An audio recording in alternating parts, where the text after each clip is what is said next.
Welcome back to Kicking Back. This is Annika Jackson. I. This is the preteen episode. She doesn't like it when I call her that, though. No. Stop messing with that. Do not touch that, please.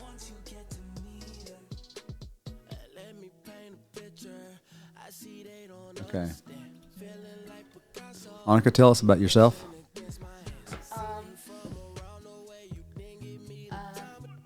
Speaking to the mic, please. I was born in Kansas, and I was raised in Enid, Oklahoma. I'm adopted. I was adopted when I was 3. Before I was adopted, my real mother's aunt took care of me for a couple of Keyboard, please. weeks, until she got in trouble with the police. My dad We don't left gotta get all me, personal. but We didn't get that personal. that's pretty much it. That's my life. I've been with the Jacksons for 9 years now. Going on to The 10. Jacksons. Jacksons, yeah, that's what you all are. Tell me what's like being what's it like being a preteen at Chisholm High School or Chisholm Middle School? It's definitely emotional. Everybody around us is either crying or mad at someone. So, yeah, it's kind of something. So, something to look forward to. What's it like? Is there a lot of gossip in middle school? Definitely. Especially about this girl named Yasmin. We're not talking about no names. But like, We don't want to blow anybody out. This is an experience. This is our podcast intro. Sorry, go ahead. Like, Sorry. that's pretty much it. But I mean, it's not bad gossip. It's like she's really pretty. Like that's what they're gossiping about. Like she's like one of the prettiest girls at Chisholm in at least 6th grade. Okay. But that's pretty much all about gossip. What grade are you in? I'm in the 6th, supposed to be in 7th, but Things happen. do that.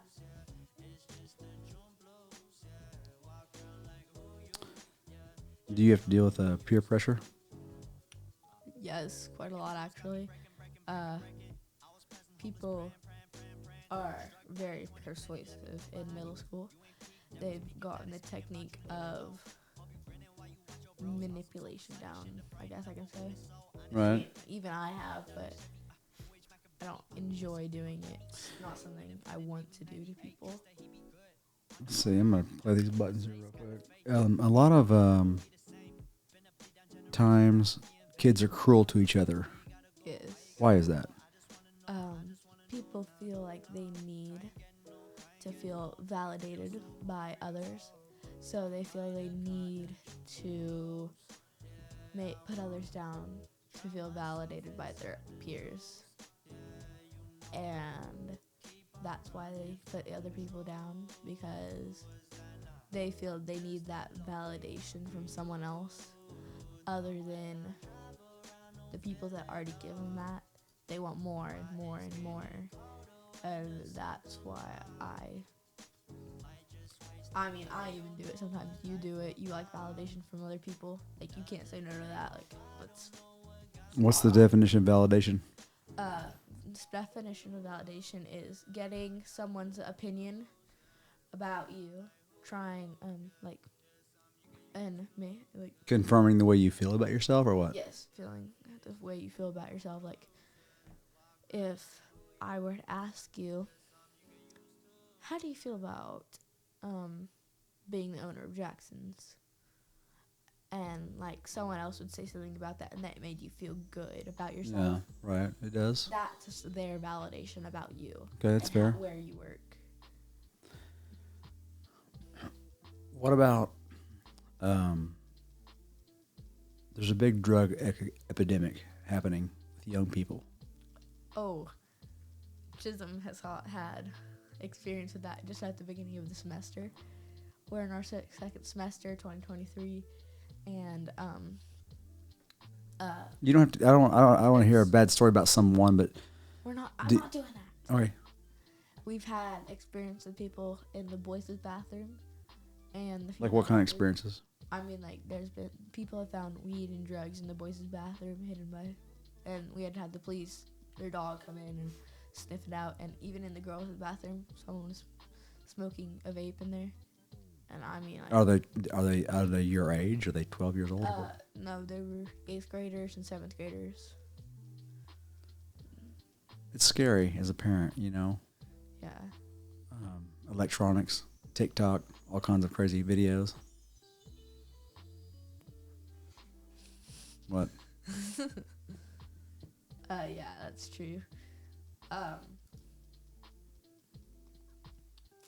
Do you think you need validation from others to feel good about yourself? I think so. Yes, I think it's a necessity in life. Actually, I think everyone needs to feel some kind of validation. Yeah, I feel like everybody likes validation from their peers to feel better and more secured about their emotions. People think that having emotions like anger and sadness is just drama. You need to get over it. That's what some parents think, and that really hurts someone that actually needs like help from their parents. And I think that is a topic that some parents need to work on. Like, whenever you come to them, whenever a female, like, in general, comes to you, like, with one of their problems, they're not looking for a solution. They're just looking on your opinion on it. And they don't want, like, a solution to it. They just want something else.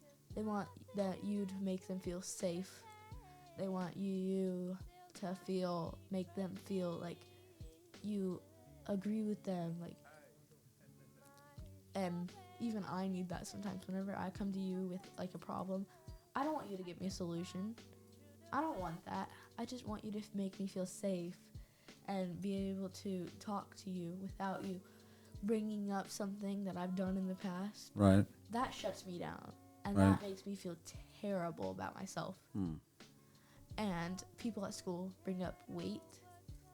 Yeah. And I would think that weight can be a big deal. it very much is. People call each other fat, and fat, the A word, and fat B's, What's the A word? asses, fat ass. Okay. We don't. Fat. Beep beep beep. You asked me what the A word was. I know. I did. Touche. But like, people do that to get validation from others. Like, that's shutting down someone. There's this girl in 7th grade. I'm not gonna say the name, but she's very sweet. She cares a lot about others, and people call her chubby and fat, and she's beautiful. I mean, like, she is absolutely gorgeous in her own ways, and I think she is absolutely amazing to hang out with. You just have to get to know her. Mm-hmm. She doesn't let anybody. Why do you think it is that kids are cruel to each other? Back to the topic, validation from others, and being able to hire themselves to what they think is a higher standard, but it's really lowering their standards. It's being toxic. Right on. And just being absolutely disgustingly rude to someone. Right. And I think that is absolutely terrible, but even I do it sometimes. I think it in my brain, and I think I should stop it, but I still think it. What do you think about the curriculum that you're learning at Chisholm Middle School? I mean, as far as the classes. It's very, very interesting. That's what I would say. Um, I think that they push you to your limits, and That's good though, right? Very good, yeah. And it could also bring a lot of pressure and anxiety to kids. I know last semester I was full of anxiety about passing. I was working my butt off to get my grades up, and I was trying, and I just like couldn't get it right. It was so bad. I was just trying, but I couldn't get it. Do you feel a lot of pressure to? Let me go to this right here. Do you find a lot of pressure? Is there a lot of pressure being a kid? I mean, as far as where's the most stress coming from in your life right now? Parents? Like what? Like break it down. Parents. Of course, you know. I think everyone has a different situation. Everyone's different. Parents push their kids to meet their standards, but kids have different standards. Kids just want to be able to live their lives without a parent breathing down their neck every single second. And our school has a motto that says it's something about personal excellency in our daily lives. Okay. And I think that is an amazing quote. It's longer. I haven't memorized it. I don't. Really, That's okay. It's okay. Really But the fact is you remembered it.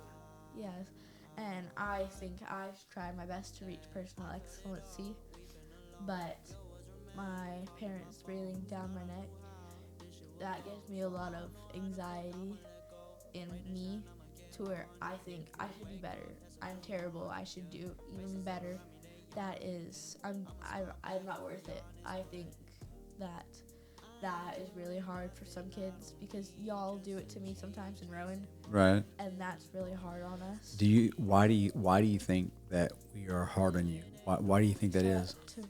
To make sure that we are succeeding, but also, like, whenever y'all do it, I think that y'all want to do better than you did. Right. Y'all want to meet your standards. Mm-hmm. But kids have their standards. You don't know where kids want to go with their lives. You don't ask those questions. Mm-hmm. Parents don't ask questions like, how's your day going? Like, whenever I ask how your day. Well, that's not fair. I mean, I ask you how your day's going. Do I ask you how your day's going? Sometimes. Come on. Yes, you do, but. Take you to lunch. Also. Okay.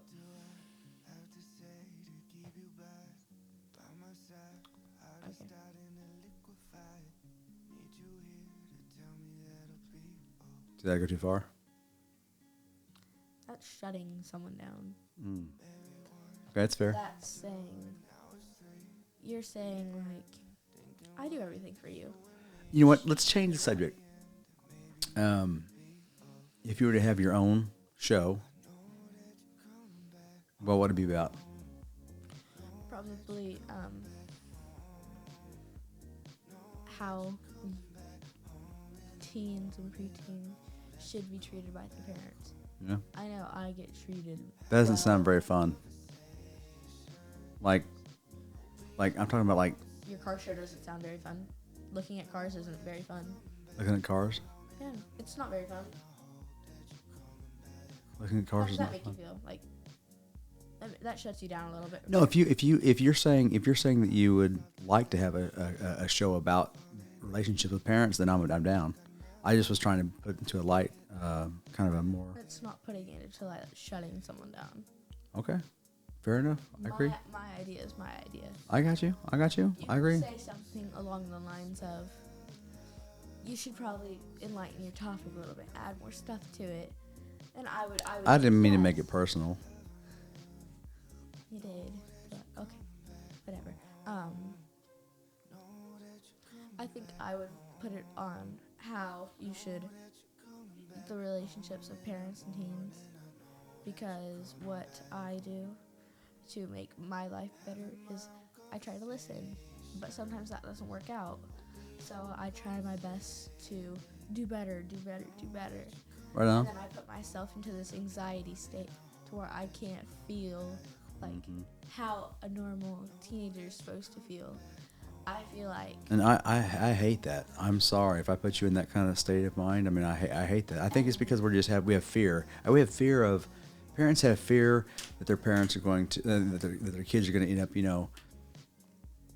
I don't know, on drugs or pregnant or whatever, and but it's scary as a parent. yes, it is scary, but also you need to think about how you could better yourselves on not putting what you want your kid to be. You should put their priorities first. And I don't mean like you're doing bad as a parent. I mean like sometimes parents pressure their kids to do so good that it leads them to do terrible stuff to them. And it's absolutely terrible. Kids commit suicide every day Right? because their parents push them too hard.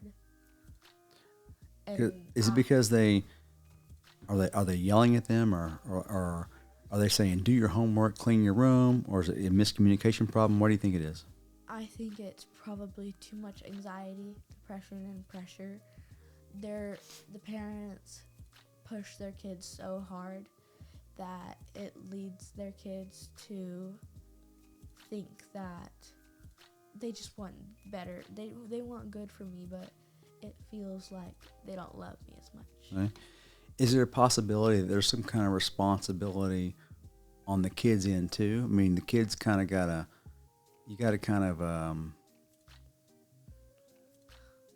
I don't know, not create havoc, right? It's not easy. It's not as easy as said and done. Like, not creating havoc is like saying to a kid, don't draw. Like, if you're stressed out, don't do anything about it. Yeah. You'll be fine. That's just you. Like, if you say something to, like, someone that is feeling down about themselves, like, you don't look that great in that outfit today, then you make them feel even more insecure and feel even more, like, out of it. What about when kids do, because adults, we have to agree, adults do dumb things, correct? Exactly. And so what about when kids do, it's okay, everybody's going to mess up. What about when kids do dumb things? How are those parents supposed to react? You shouldn't just straight up yell at your kid, take away their phone, take away everything. Talk about it. Don't get mad. Don't bring up situations that have already been and happened, done, been there, happened. Leave it in the past. Don't bring it up again. That's reminding them about it. But that also, we're not doing that right now. Okay, I'm talking. That shuts them down. Sorry. That makes them feel like, oh my God, they're bringing it up again. I'm so sick and tired of them bringing it up. I know it. I know I did it. Leave it in the past. It's so stupid that parents just bring it up. That is absolutely, like, terrible for your kid just to bring up a stupid situation that has already happened. You've already talked about it. But what if, it's happened over and over and over? You kind of got to bring it up, you kind of got to bring up the past behavior. I mean, you can't just be like, oh, it happened in the past, it's not over with, you know what I'm saying? Yes, but also if they do it again, don't bring up, you can bring that up, just don't, like, force it onto them every time they think, okay, maybe I can talk to them about a personal situation that happened in the family, and you could just, like, talk to them, and you think, yeah, they might agree with me, but then they just shut you down completely, and that feels absolutely terrible for everybody around you. Right. It feels like they're not listening to me. Mm-hmm. I need to talk to someone else. That's why therapy is a really good option for middle schoolers. Right. Middle schoolers everywhere take therapy because their parents don't listen to them. Their parents. What do you think therapy is? Because why does therapy help? It's someone that you can talk to that doesn't know everything, that won't bring up, like, those things that, like, kids don't want to talk about at that moment. That's Like, fair. whenever you're talking to, like, whenever I'm talking to you about something that I did and I want to do better about, you bring up that, like, a situation that happened already, and that just like absolutely destroys the self-esteem that I have built up, Mm. the courage that I have even built up to come talk to you about it. Right. That like completely destroys it, Right. and like it's like peeling off like a Band-Aid. Like whenever you like just like rip it off, like that's ripping off a Band-Aid. Just having that courage to go get it, Right. and then just making another scratch and covering it with a Band-Aid again. So, what's the solution when your child does something that's out of the boundaries? I mean, how should a parent react? I think a parent should react by talking and like trying to understand. Don't change it. And trying to. I don't think this is Is it? Is this licensed? That's good. Let me take control. It's over here. It's over here. I That's know, over there. I can look. All right, ladies and gentlemen, we've been talking to Annika Jackson, preteen, and just talking about life with the kids. And Annika, you want to sign off for now? Yes. We'll be back with some kid talk, right? And try to figure out the world's problems, right? Okay, sign off. Kid talk out of here.